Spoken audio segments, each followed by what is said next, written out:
Minnesota Twins 6-game win streak snapped in extra innings tonight versus the Rays. We're breaking it all down. It's coming up next on the Locked On Twins POSTCAST.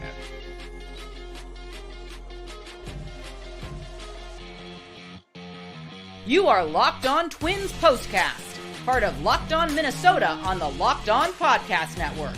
Your team every day.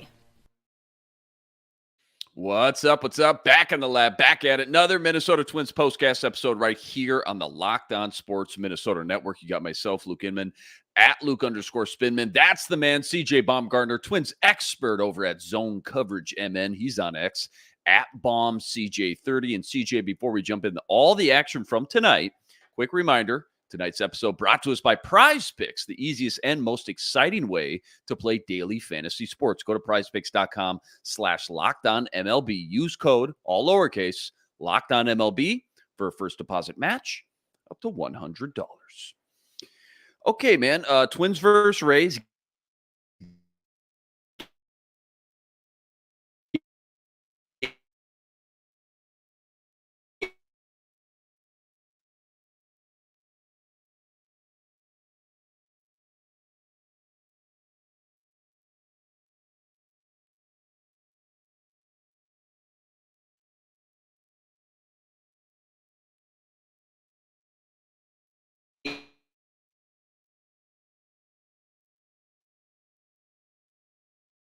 A while to the 10th inning, if you would. Twins had a chance to kind of get out unscathed, but Royce Lewis, of all people, with 2 outs, kind of an uncharacteristic throwing error to first base. That puts the Rays up 1, and then Royce Lewis, Max Kepler, Carlos Correa, all with the chance in the bottom of the 10th, but no such luck. Twins lose tonight, 3-2, 6-game win streak. That snapped. They dropped to 41-33 on the year. Let's talk Joe Ryan here in a second, but first, as always, just kind of biggest takeaways, your 8 topics from Game 2 versus Tampa.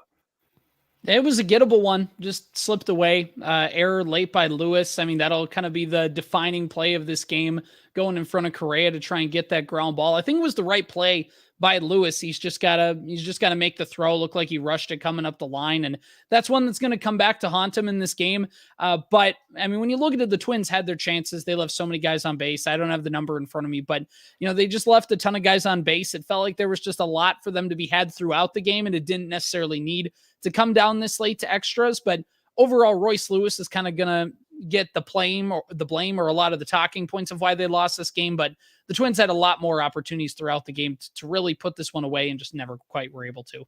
Can you walk us through the top of the 10th for the people like me who couldn't see it live? Anything more dramatic outside the Royce Lewis kind of era? It looked like Santana maybe had a chance to end the inning at first as well in foul territory. Maybe not. Maybe that was more difficult than the clips that I saw. But just walk us through kind of any other bullet points, or did it get dramatic as maybe it seemed watching and following along on Twitter and the Gamecast, things like that, in the 10th inning there at the end? Well, yeah, you mentioned that, and there's another dramatic play that's before that one. So the runner on first, right, or runner on second base, to start extra innings was Randy Arozarena, I believe. He walked. Arozarena walked to have runners on first and second. And then a pitch gets by Vasquez, hits off the limestone, and ricochets right back to him. He guns it to third base, and Royce Lewis gets him at third, and Arozarena stays put at first base. So it looks like the Twins have that leadoff man at second base. That's gone. Now they have an out. It looks like it's smooth sailing, and it looks like they were going to get out of the inning before, again, a couple outs in the inning. It looks like Santana has a play in foul territory. Now, that one's a tough one. I think that's one where he's kind of reading it, and Morneau talked about it on the broadcast. It's a tough one for a first baseman. It's kind of instinct. The ball didn't hang in the air very long, and he kind of had a tough route to it. So I'm not going to put too much on him for that catch. If he makes it, it's incredible. So when he doesn't make it, it's kind of just more of a, whatever in the grand scheme of things. But then Arozarena stole second base, and with Arozarena stealing second base, all it took was a single for him to get in. And what happened was an error that got away from Santana. on a bad throw by Lewis, and that's how Arozarena scored. So an eventful top of the 10th inning, and that's what happens when you start off with the Manfred man on second base. Yeah, well said there. Good breakdown. Let's unpack Joe Ryan's day. Again, real quick. 6 innings, 6 hits, only 1 earned, though, 1 walk, 5 Ks, 94 pitches. Pablo only made it through 54 pitches the night before. What stuck out the most tonight with Joe Ryan's game, and where exactly are we with the Joe Ryan kind of experience right now through 14 starts, kind of more big picture this year? The Joe Ryan experience has been all good vibes. I mean, yeah, there's maybe a few clunkers here and there. That start in Houston wasn't necessarily great, but that ballpark isn't necessarily great to him. But overall, the Joe Ryan experience has been a thumbs up. There has not been a bad Joe Ryan experience, generally speaking, through this season. It's a lot like what he did last year before he hurt his groin about this time in the season that had that 8 starts or whatever it was, where he was just allowing home runs. It felt like every other hitter. But I mean, overall, he's locating that high fastball. It's generating a lot of swings and misses, because if you're a hitter, that's what you want. You want that fastball high. It's something you can lift and drive, and then it zips just a little bit too far up out of your swing range. And not only the fact that it has that little bit of kind of tail up, but also the fact that he's throwing it now at 95, 96 miles an hour, which is, not the blazing fast in the league, but for a starting pitcher, that is above average and a really, really good spot for him to be at. So for Joe Ryan to have that fastball when he's on and locating it, it's really, really fun to watch. I'm just thinking about the last 3, 4, 5 games. So many nail biters, right? Extras tonight, had the rain delay last night, 4.5-hour game. A lot of nail biters, which is in turn meant a lot of bullpen usage. How much has this bullpen kind of been the unsung hero at times during that 6-game win streak? And part 2, has there been one guy that's maybe really shined more than most, or just kind of feel like a total group effort back there? Well, it's felt like a group effort, and Sands ran into a little bit of trouble. He came in the 7th inning, had a little bit of batting average on balls in play luck. A few just kind of dink and dunk hits, things that it's not like they really hit the ball hard off you. They made weak contact, and there just wasn't a fielder right there to get an out. But overall, yeah, it's been a really, really good unit. Don't look at the ERA numbers, because they're sitting about 15th in baseball. But I mean, overall, like generally when they come in, there's nobody that you fear is going to get blown up. And so if you're going just off a vibe perspective, yeah, the bullpen's been playing really, really well. And in terms of one specific person, he looked kind of shaky today. I'm not saying he's the unsung hero, but he's a guy that's pitched really well and flown under the radar, and that's Josh Stamont. He came in the 8th inning, I believe, and was a little bit shaky, but got out of the jam. And overall, he's been a guy that in Kansas City was hurt the last couple of years, had ERAs of like 5 and 6, and just didn't. I mean, he came to the Twins on like a vet minimum major league contract over the winter, and the Twins have completely reworked his pitch mix. He's a guy who throws 97 miles an hour plus with the fastball on average, and they told him to stop throwing his 4-seamer, and he basically just throws sinkers and sliders. And it's worked out for him. And the Twins have done a really good job changing his pitch mix and kind of getting him back on the right track, because he's pitched over 15 innings now and hasn't allowed an earned run this season in a lot of low leverage roles before today. This was kind of his first real high leverage spot.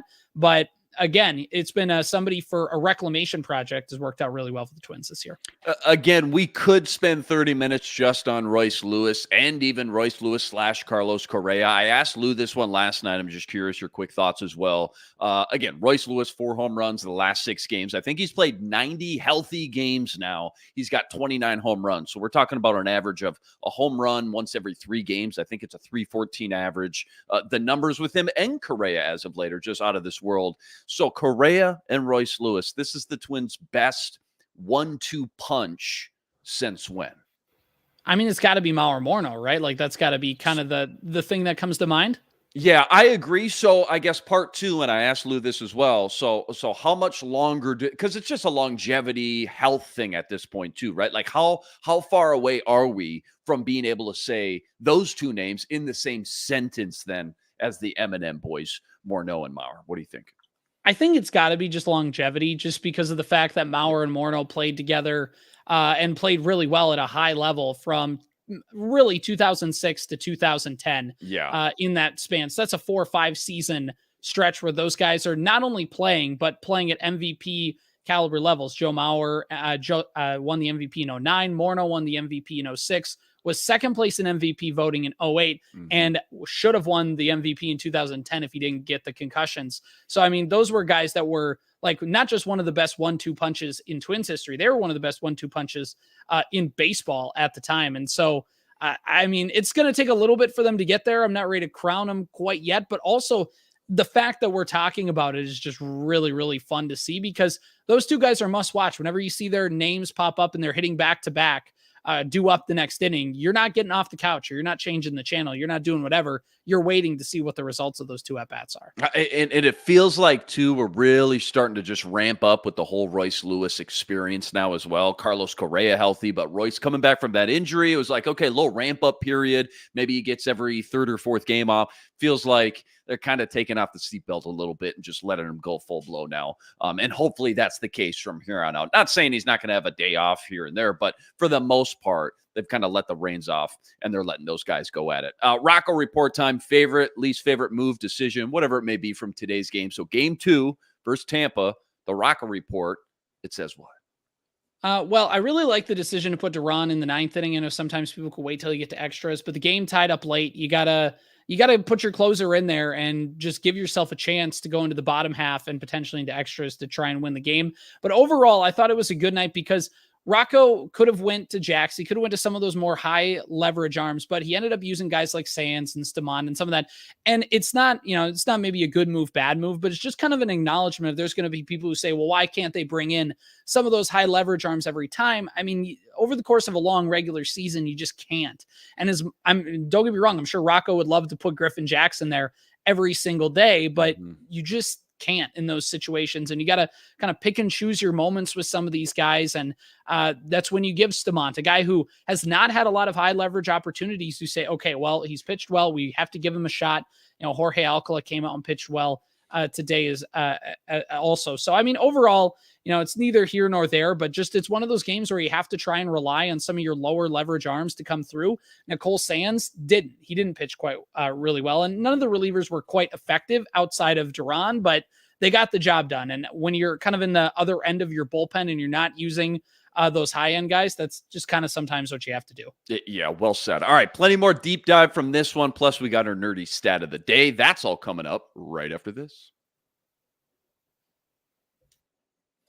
Quick reminder, tonight's episode brought to us by eBay Motors. Passion, drive, patience, the formula for winning championships is also what keeps your ride or die alive. And eBay Motors, they got everything you need to maintain your vehicle and level it up to the ultimate peak performance. Superchargers, roof racks, exhaust kits, LED headlights, and whether you're into speed, power, or style, eBay Motors has got you covered. Check this out. With over 122 million parts for your number one ride or die, you'll always find exactly what you're looking for. And with eBay's Guaranteed Fit, your part is guaranteed to fit your ride every time or your money back, because with eBay Motors, you're burning rubber, not cash. With all the parts you need at the prices you want, easy to turn your car into the MVP and bring home that win. Keep your ride or die alive at ebaymotors.com. Eligible items only. Exclusions apply.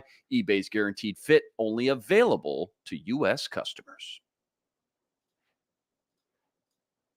So I just came across this stat on Twitter the other day. I was kind of shocked, to be honest, because it just happened last year, and I already kind of forgot about it. It was the fact that 2023 Twins not only had the most strikeouts in the league last year as an offense, but they broke the record for the most team strikeouts in the history of the game, 1,654 to be exact. So I guess, where do they rank this year as of now? And kind of what's been the biggest turnaround at the plate when it comes to that specific department? What's been the big difference here? I mean, strikeouts, they're still a team that the last time I checked, I think they were still, they're not a team that's not going to strike out. But I think when you look at the makeup of this team, there's just the things that are a little bit different. Carlos Santana is a lot more of just a pure hitter. Like, he's a guy, despite kind of his makeup, is still a guy that's not going to strike out a ton. You look at guys like Carlos Correa, who's fully healthy, having a much better season. And overall, you just don't have Joey Gallo on your roster. I think that's one of the biggest turnarounds. That Joey helps. Gallo is a walking strikeout. I mean, so like when you don't have the makeup of your team, and Matt Wallner, who was great hitting last year, but again, he was prone to a lot of strikeouts. He played a lot in the first few weeks, but hasn't really been with the team. So, I mean, the Twins still are a team that's going to strike out a decent amount, but yeah, when you're not going to be very effective when you're setting a league, league history for the amount of strikeouts you have. So the fact that they're able to turn that around isn't, whether it's philosophy or whether it's just makeup, just feels like they just don't have as much high strikeout guys this year who are kind of weighing the group down as a whole. Yeah, and stemming off that too, I mean, Mariners were neck and neck, right? I mean, if it weren't for the Twins, Mariners would have broke the record. Then also like 4 of the top 5 teams in there have all kind of, reached that point within the last 2, 3, 4 seasons. So is that just a stat that's just been going up and up every year the past, 5, 10 years, past decade or so, with how good pitchers are nowadays, or what's kind of the rhyme and reason to that? Well, it's a combination of pitchers, just being better. And not only are pitchers throwing harder, they're getting more spin. It's a lot different movements. And of course, the sweeper, like there's a lot of things of pitching that's just evolved in the last 10 years that has definitely taken off in the strikeout boom. But it's also hitters because of that are deciding, well, instead of trying to poke at some of these pitches, I'm going to just try and hammer mistakes. Mm-hmm. And when you hammer that mistake, the ball goes a long way. When you don't, it offers up a lot of swings and misses, which, it's a little bit of both. Pitching has gotten better and hitters have kind of prioritized more loud contact more than just pure contact. So instead of poking at the ball, hitting things softly, if you don't get a big swing, it's, it's not worth it as much. And in modern baseball, like in high school, junior high, obviously these people your coaches are going to tell you, put the ball in play. And that's true. You should do that at that level. At the major league level, putting the ball in play isn't necessarily putting as much pressure on the defense, I think, as it would obviously in some of these lower levels. So, if it's a strikeout in most situations, who really cares? An out is an out. If you weakly hit it to the third baseman, it's not really doing the team much better, generally speaking. Yeah, there's not a lot of high school kids or junior high kids playing baseball growing up with, Luis Arraez posters hanging above their bed or Tony Gwynn's anymore, right? It's all about the power hitting, it feels like, in today's day and age, for sure. So good breakdown there. I'm just curious, how are the clubhouse vibes with this team right now? Like, you mentioned Joey Gallo. I'm thinking other random old school name, Josh Donaldson, for example. He seemed to kind of kill the mood, right? Kind of was a clubhouse cancer that year from everything we heard. Nelson Cruz, though, right? Kind of the exact opposite. The Bomba Squad vibes, those were, kind of as good as it got, it felt like, the last 5-10 years. Where do you think the swag, just the overall team chemistry is with this 2024 team? Because they seem to be having fun again when you just sit down and watch them. Obviously, winning cures everything. They're just went on a 6-game win streak. So is that just kind of temporary? What do you think with this clubhouse right now? Well, I think the fact that the team has been so high and low and the vibes in the clubhouse have generally remained good is obviously, like you talked about, that they've won more games than they've lost. They're in a playoff spot almost halfway through the season. Like, the vibes generally are good because the team is winning, but the fact that it's been such a roller coaster and every time they've gotten down, they've been able to come back. And not only, like, everything's came in bunches. When they lose in bunches, but then all of a sudden they turn around and they win in bunches. The Twins have they start out the month like 1-6, and now they have a winning record in the month of June. So, like, that just goes to show you how up and down this team is. And you don't get that up and down. Like, yeah, the downs are bad, but you don't pick yourself back up all the time if there's not a decent clubhouse vibe. And I think Carlos Correa, Byron Buxton are the leaders in that clubhouse. And again, I'm not in there every day. I don't know. I can't speak to anything, but just based off interviews and vibes and everything, it feels like they have a lot of good veteran leadership and guys who are some of the best players in the league when you look at Carlos Correa. And when you have that mixed with a player's first manager in Baldelli, who's very laid back, generally speaking, and feels like the team is prepared in those situations. So overall, I'd say, vibes are good. Yeah, they feel good right now, for sure. Nerdy stat of the daytime. Give us some sort of crazy stat or fun analytic, Twins related, of course. What do you got tonight? Lay it on us. So earlier we were talking about Josh Stamont, one of the Twins relievers. They signed him from Kansas City last year on a veteran minimum contract. He was a guy who kind of had a really good year in 2020 and 2021. Injuries set him back the last couple seasons. Twins bought low, and they've been paid off so far because they've completely reworked his pitch mix. In 2023, Josh Stamont threw his four-seam fastball 46.4% of the time, and it was his most effective pitch. He threw it for 97 miles an hour. The Twins basically said, what if you just don't throw your fastball anymore? A pitch that, again, as we talked about, in a league where teams prioritize their pitchers having high velocity, they said, don't throw that pitch as much. Now he's thrown it 11.1% of the time, so he's cut it back by about a quarter. Like, he has really cut down that, and he's tripled his slider percentage, going from 22.5% in 2023 to now 66.8% in 2024. So part of just the way the Twins have reworked how he's attacking hitters and his pitch mix. And right now, hitters just don't have an answer for it. Boy, just another guy back there that they just gives them another option on any given night back there. Definitely has turned, again, one piece of the puzzle has turned that bullpen into one of their strengths for sure. All right, don't go anywhere. We got to preview Game 3 versus Tampa tomorrow. That's all coming up right after this. Quick reminder, tonight's episode also brought to us by Prize Picks. Prize Picks, America's #1 fantasy sports app with more than 3 million members to date. And for me and my money, I always say it, it's by far the easiest and most exciting way to get in on all the action while you watch your favorite sports and your favorite players. All you got to do, you pick more or you pick less on 2 or more player stats, and you watch the winnings roll in. Baseball season obviously in full swing, so whether it's strikeouts, RBIs, home runs, Prize Picks, they got it all. Take your pick on more or less and add them to your Prize Picks entry today. Plus, they now offer Apple Pay for quick and easy deposits into your account all season long. Download the Prize Picks app today. Use code, all lowercase, LOCKEDONMLB for a first deposit match up to $100.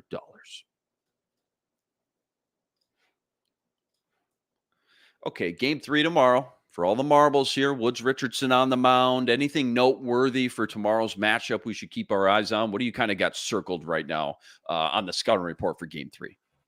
Pretty much for Simeon Woods Richardson, same thing kind of goes. Can he leave the game, keeping the Twins in it? He's not, again, as we talked about, he's not going to be a guy that's really going to go deep in ball games, but as long as he keeps the baseball in the yard, he's typically been pretty well and done pretty well. And there's really been maybe 1 or 2 starts throughout the season where you've really felt like he's put the team in a bad spot. But even though the Twins are losing, it's felt like it's only been a 1-run game. The point is he's avoided the blow-up start. And as a number 5 starter, really, it's just, can you avoid a blow-up start? And whenever you leave the game, or do we still have a good chance to win? And for Simeon Woods Richardson, that's the case. Another thing would be, if you're going to kind of pay attention to the game, would be just pay attention to that fastball velocity, because it's really felt like it's come on these last couple of games where he's really kind of unlocked that next level. So those are the things to watch for Simeon Woods Richardson tomorrow. And then, we got this 9-game road trip again coming up. Feels like we just did this, right? That's coming up, after tomorrow's game. So that'll be coming up on Friday. A very extreme schedule, kind of hot and cold as far as home and away games the past month or so. That's kind of how it feels, right? 9 straight on the road, then 10 in a row at home, and now 9 more straight on the road. You got Oakland, Arizona, Seattle, bang, bang, bang. Couple notes or just bullet points when you think about those 3 all on the road coming up with this big road trip? Yeah, I mean, Seattle's going to be an interesting series. I mean, when you go on these West Coast road trips, it's always different than taking a road trip through Kansas City and Chicago. Like, even going out on the East Coast, it always feels like the West Coast road trips are something the players talk about, or at least you hear players and media talk about that a lot more. Seattle's going to be the interesting one because they've caught fire as of late, and they're, I think, 9 games up in the AL West right now. But other than that, Arizona's been scuffling this year. They haven't quite found their stride coming off the NL pennant last year. And of course, Oakland, the Twins just swept them in 4 games. They're a team that's not particularly been playing great either. So yeah, again, as we talked about in the homestand, there was a good chance for them to pick up a bunch of wins, and they have. And now on this road trip, again, 2 series against 2 teams where the Twins should be expected to win both of those series and then see what happens in Seattle. Yeah, we said it felt like every night on that road trip. It's just like, stay afloat on that road trip. And to be honest, like you just mentioned, they didn't really stay afloat. Again, getting swept by New York. It got ugly there for a second, but if you can just stay afloat there on that road trip, come back and do some damage, which they have. So that feels good.